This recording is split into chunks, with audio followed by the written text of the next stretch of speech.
Hey everybody, welcome back to the channel. Really interesting conversation I wanted to have today because we have all of this apocalyptic talk right now regarding the war in Iran. We've got like Pete Hegseth coming in. He's talking about it being a holy war. We have very well corroborated reports of top brass relaying to the troops that this is a holy war that is meant to bring about or hasten the second return of Christ, talking about bringing about Armageddon, and saying that we even have pastors saying God will bless us, the United States, for our work in the war in Iran. So I really wanted to take a moment to, because I think it is pretty topical right now. I wanted to talk about maybe just a quick crash course on the book of Revelation. There's a lot of bad theology around the book of Revelation, and quite frankly, I think that Christian pop culture is more or less to blame, not because of something insidious, but because they wanted to make something exciting and entertaining. We had like the Left Behind series, the Babylon Rising series, and they're fun books, but I think that it led to people really attaching themselves to ideas that are not biblical. They attached things that were designed for entertainment. They attached those things to scripture and assumed that there is some scriptural truth in those stories. The book of Revelation is very different than it is depicted, and I think that it would be fun to sort of walk through that. And if I look down, I have just recently reread through the book of Revelation with a number of commentaries, and I have like 6 different pages of notes that I took during that process. So if you see me refer to my notes, it's because I'm getting older and I don't trust my brain all the time to recall all the information in perfect clarity. So I frequently refer to my notes, which is why I am a furious note taker. But anyways, let's unpack it and talk about the book of Revelation as it pertains to our current context. It is an important conversation to have. So first, let's start with the reality of where we are. We have Pete Hegseth, the SecDef, who came in. He sort of cleaned house in a way that hasn't been done before. It's not uncommon for a new SecDef to come in and kind of replace some top brass and keep the gears turning and a bit of a rotating door to have people who are like-minded to the current SecDef's goals. That's not necessarily uncommon, but what Hegseth has done is pretty revolutionary in terms of how many people he either fired or replaced. We're talking about dozens with an S at the end, plural, dozens of our most experienced military leaders, most tenured people who in some cases have been in senior leadership in the military for decades. So they have a lot of experience. Pete does not have any senior leadership experience before being, promoted to SecDef. And he really wanted to promote this, what he calls the warrior ethos, this culture of warrior mentality.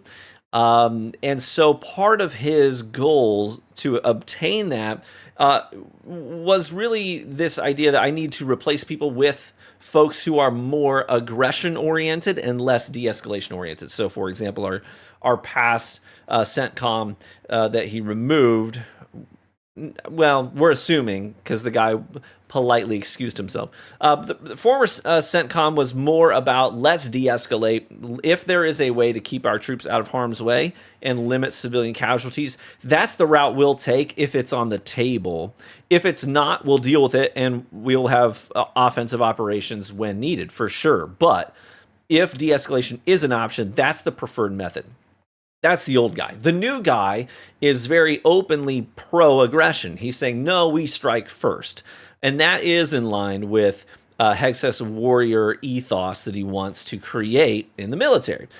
So anyways, we've made a transition into being more offensively oriented under his leadership, and that's kind of where we're at right now. And now we're talking about attributing these acts of war to God and saying this is a God thing. God ordained it. God wants it. God will bless us for doing it. And we are hastening the second coming of Christ as well. So let's look at Revelation, and I think what you're going to see here is it's pretty laid bare. We see 2 entities really in the book of Revelation that are opposed to one another. You have the dragon and the lamb. And these two forces are pitted against one another throughout the book of Revelation, the Lamb ultimately being the victor. But each force has their own proxies and sort of people, entities, and ideas that are subservient to them. Before we get to unpacking these proxies, I want to talk about where Jesus actually shows up, because I think it's important. The only place Jesus shows up in the book of Revelation, in his physically is physically present here on earth, not Zion, right? The heavenly city. The only place here on earth that he shows up is actually, it's not on the battlefield, it's in the church. So he shows up physically present in these small 7 local churches. I say small, historians believe that the congregations of these churches that are named in the book of Revelation are, they likely only served about 40-ish people, maybe 40 to 70, depending on the size of the city, but most of them were very small, under 100 congregants that were present in these churches. So it's interesting to me that the only place Jesus physically shows up in the book of Revelation, it's not on a battlefield. We think of end times and war and Armageddon, but if you want to find Jesus, you don't go to the battlefield, you go to the church. That's where he's at in the end times sort of, a template here. So that's telling in and of itself. We have these 7 local churches that Jesus is going to show up to and he's going to talk to. He's going to give them some instructions as well. But I think it's important to understand who's writing this book and why. So the author of the book of Revelation is a man named John. He's on the island of Patmos. He's in exile. And he's going to write the book of Revelation as a template that uses the empire as sort of the framing for how end times will come to be. And he describes this cycle, and it is a cycle. It's gonna repeat itself throughout history. So when we think of who is the horseman of death, I was like, well, which one? There's been many. So he's talking about the Roman Empire. And it's very clear if you study history, all of the language that he's going to use is going to be directly describing the Roman Empire. What does he have to lose? He's already in exile, so he's going to speak out pretty staunchly against the Roman Empire. And empire really is one of the main proxies of the dragon. Evil itself, it doesn't care who it attaches itself to. It's an insidious thing, but it's going to use the empire to achieve its goals, and that will be the means by which it pushes its agenda forward. So Revelation is more a commentary on things that were currently happening, but it's also a template for a cycle that will repeat itself and has repeated itself for centuries, as we'll see when we get into these proxies. You'll be like, that sounds familiar. That's happened before many times, and it's continuing to happen today. So don't think of Revelation as like a prophetic book that is specifically talking about future events. It's talking about events that were happening when it was written, and it's using that as a template for a cycle that will continue moving forward, okay? But let's get back to this battle of good versus evil. You have the lamb and you have the dragon. Let's look at the forces of the dragon first. So the dragon is evil. The dragon uses empire to achieve its means, and the proxies that serve the forces of evil of the dragon are listed out pretty laid bare for us here in the book of Revelation. Specifically, we're going to be looking, if you're following along in your own reading, chapter 6 is going to unpack the proxies. So it's like the dragon gets to go first in the war of good versus evil. So God actually calls the forces of the dragon out. It's not that God does not create these forces. He does not endorse these forces. He issues a challenge to them. So we see it in the book of Revelation. God calls them forth. He says, bring it on. Bring me everything you've got. Let's settle this. The first horseman that comes out is the conqueror. This is the horseman on the horse of white. So the white horseman comes out. This is the conqueror seeking conquest. He thinks he is ruler. He thinks he is king. And he's reaching across his borders to claim things that are outside of his borders. The goal is to gather, to conquer, to conquest, right? That is the purpose of the first horseman. The second proxy is the red horseman of violence. And the language that John uses here is quite interesting. It reads like a direct criticism to Pax Romana, the peace of Rome, which was peace achieved through violence, right? Violence is the means by which you achieve peace. And so this second entity, this second horseman, or this second string of events, whatever it may be, whether it's a person or an entity or events, it is designed to achieve peace through violence, right? And that's how they sell it. They sell it as peace. One of the poets, like one of Rome's own poets, wrote once, "They slaughter and they call it peace." So it's like a direct criticism of Pax Romana. So you have the conqueror, and then the conqueror seeking conquest leads to violence to subdue others, and subduing them is sold as peace. So we have violence, we have war. We then have the third horseman that comes out, and this is economic disparity. So this is the black horseman. He rides on the horse. He's carrying scales, and he says, "A day's wages for a little bit of barley." And the message there is, in order to simply survive, it's going to take every penny you've got, okay? Survival means draining your coffers. This is economic disparity, where the poor are so poor they can barely even live. But the horseman then drops this really interesting line. He says, "But don't touch the vine and the oil." Now, the vine and the oil were delicacies. These were things that the rich got to enjoy. So he's describing an economic disparity where you have the poor who can barely get by, and you have the wealthy who are still enjoying the greatest delicacies. And you have this disparity where the rich are richer and the poor are poorer, right? And then all of these three horsemen lead then to the fourth horseman, which is gray, ashen, the color of death, of a corpse.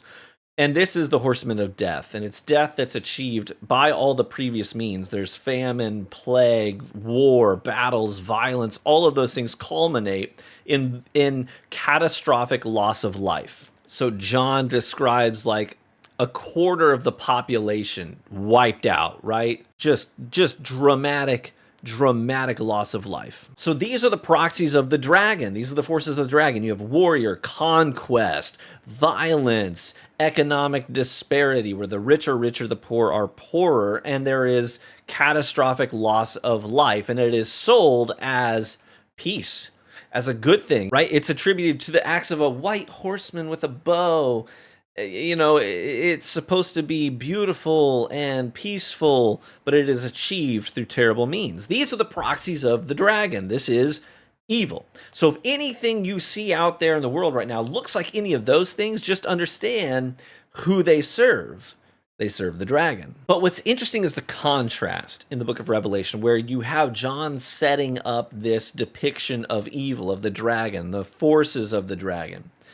But the contrast is quite interesting, because while the dragon is preparing for war, the lamb is preparing for a wedding.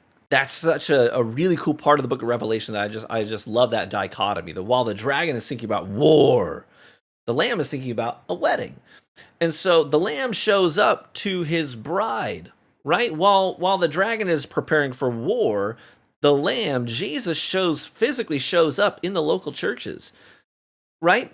And so you have one force that's about unity through conquest, through domination, through violence. And then you have the lamb who is like, "No, we're looking to have a marriage here. I want you to choose me." And the dragon says, "You will serve me." Jesus is saying, "I want you to choose me." While one side says, "Let's divide and conquer," the other side says, "Let's bring it together. Let's have a unity. Let's create something new, a new entity." Stomping out life, giving life to a new thing, right? So Jesus physically shows up to the churches early in the book of Revelation. He shows up to these 7 congregations, and he's trying to get his bride ready. He's courting his bride. And he doesn't just validate everything they're doing. He actually gives some commands. He says, "Let's get ready for the wedding. Here's what I need you to focus on in the meantime. Things are probably going to get rough for a bit, but we're going to have a wedding after that. It'll be great. Here's what I want you to focus on in the meantime." So he speaks to these 7 different congregations, and it's really interesting because each congregation sort of has its own vibe. You've got the church in Ephesus, which is, I'm going to refer to my notes because I don't want to get anything wrong. You've got the church in Ephesus, which is intelligent, they're orthodox, but they're sort of relationally impaired. And Jesus' message to them is, hey, you're doing great up here. You need to work on this. Be more empathetic. Okay, be servants, serve people, love people, be hospitable to people. That's where I want you to focus. You've got Smyrna, Pergamum, Thyatira, Sardis, Philadelphia, Laodicea, and they all have their own vibes. Like one of them is overly, like they have good programs, right? They're very successful in the eyes of the people. Think of like a mega church. Your production value's great, but you kind of lost the plot, right? And that's, Jesus is like, you gotta focus on the plot, guys. You're focusing too much on production value and not enough on just, you need to be still and you need to be a little bit quieter and remember the purpose. Then you've got other churches that are overly permissive. They're very relationally oriented, but they're also not encouraging people to move forward in their faith and have progress, right? They're overly permissive. And so you get all these different churches on different sides of different spectrums, and Jesus is trying to pull everybody just a little bit more tighter together into being one cohesive entity, all working towards the same goal. Does that make sense? He's trying to get his bride ready for the wedding that's happening later in the book. But the thing I keep coming back to is just the simple fact that if you want to find Jesus during this cycle that's repeating itself, don't go to the battlefield because he's not there. Go to the church. That's where he's at. He's in the church. he's hanging out with his bride. He's courting his bride. So if you want to encounter Jesus, don't look to the fight. Don't look to the conquest and the battle and the economic disparity that's happening. He's not over there. He's in the church. Go there. These are local congregations serving their local communities, and that's where the heart of Jesus is. That's where he's at. So go there. But evil will do anything in anybody's name. It doesn't care. So if you see people attributing the forces of the dragon to God, you know what to look for. You're like, hey, if it looks like a duck, if it walks like a duck, quacks like a duck, it's a duck, right? Doesn't matter if you call it a pig, it's still a duck. And now you know what to look for when you're trying to decide who owns the forces you're seeing out there that are at work. If you see providing a home to the alien, that is the work of the Lamb. If you see suppressing the voices of the alien, that is the work of the dragon. If you see people actively trying to achieve peace, that is the work of the Lamb. Blessed are the peacemakers. If you see people trying to leverage violence as a means of achieving peace, that is the work of the dragon. That is empire. That is evil. But it's also important to remember how the book ends. Eventually, after evil has it's played all of its cards. It has played conquest. It has played war. It has played famine, economic disparity, and catastrophic loss of life. It's played all of its cards. You don't even have to go to the next chapter. It is the next sentences where they run for the hills to hide from the face of the Lamb. And there are 3 repeated themes that we see in the book of Revelation that are attributed with the Lamb: a living Christ, an ambitious church, active worship. Those are 3 repeated themes. So if you want to be involved in the good, if you want to be a proxy of the Lamb, you have the saints versus the empire. Those are the 2 conflicting entities serving the Lamb and the dragon. Choose to be a saint. Be active in the church. Worship. Serve a living Christ. That's where he's at. That's where his work is achieved. It's not on the battlefield. In my notes, I wrote down the Lamb forces of the Lamb, standing in the church, seated on a throne, gathering different nations, making all things new. The dragon sends the world into chaos with disruptive and cataclysmic events, while the Lamb is calling saints to stay faithful in times of trouble. I was listening to a pastor talk about Revelation not too long ago, and he referenced 1935. The Lutheran churches in Nazi Germany had started to wear swastikas and brandish those in the church. And Richard Niebuhr was a theologian, and he wrote a condemnation of this. And he basically told the people in the church, he said, be careful of the alliances you form. Okay? He's saying it may look like your agenda as the church aligns with the agenda of this political entity, right? And you might think, oh, we're working towards the same goal. But your goal is Christ as Lord, Christ as King. That's not their ultimate goal. So while it looks like you're headed in the same direction, be careful the alliances you form, because you will have to make compromises that will bite you in the butt.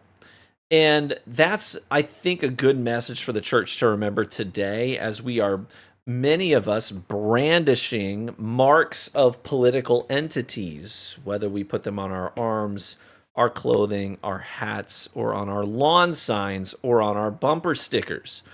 Be careful the alliances you form, because it may look like you're headed in the same direction, but those political entities have a different end game in mind, and it is not Christ as King, even if they say that it is. Jesus isn't on the battlefield, guys. He's in the church. You want to find Jesus, don't go to war, go to church. Now, is that a condemnation of all war? Listen, it's important to recognize that sometimes the forces of the dragon will clash with one another. Okay, and I don't think it's evil or wrong to root for one of the two in that clash. But it is important not to attribute those things to Jesus, to the Lamb. The book of Revelation makes it pretty clear what the Lamb looks like and what the dragon looks like. So when the dragon is clashing with its own forces, I don't think it's evil to say, I hope that one wins, because I think it will end up better for us. I don't think that's inherently wrong. But it is important to recognize those forces as still being forces of the dragon, not forces of the Lamb. So stop trying to attach the Lamb to the forces of the dragon, because that's not how the Lamb works. That's not where he's at. The dragon is thinking about war. The Lamb is thinking about a wedding. They are very different forces achieving very different goals. So in the midst of all the turmoil and all the chaos, you are going to have voices on social media, on your news outlets, that are going to say, this is what God is doing. This is what God wants. This is where God is at. But you have this, if you read this, that tells you exactly where he's at and tells you exactly what he's up to. And he gives specific advice. The Lamb shows up in the church and gives specific advice about what he wants you to do to get ready for the wedding. So stop thinking about the war as a place where the Lamb is present and start thinking about the wedding that you need to attend. Jesus would talk about this in one of his parables, where he has the master who invites all people of different, poor people who can't afford good clothing and food. And all this. He says, let them come to the wedding.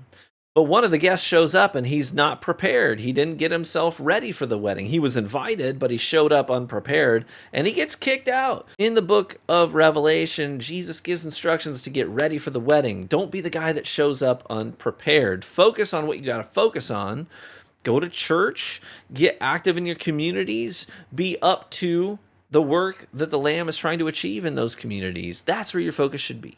Anyways, that was really impromptu. I didn't have an outline or, here's where we're going. Just talking about what I've been thinking about lately. But I hope that it was helpful. Now you have a better understanding about the book of Revelation and what its purpose is. It's describing a cycle where the forces of evil and the forces of good are constantly in this push-pull, but they work in different ways and they have different proxies. Be a saint, not a member of empire. You want to be a saint. Be warm and well fed, my friends, and hope to catch you in the next one. Bye-bye.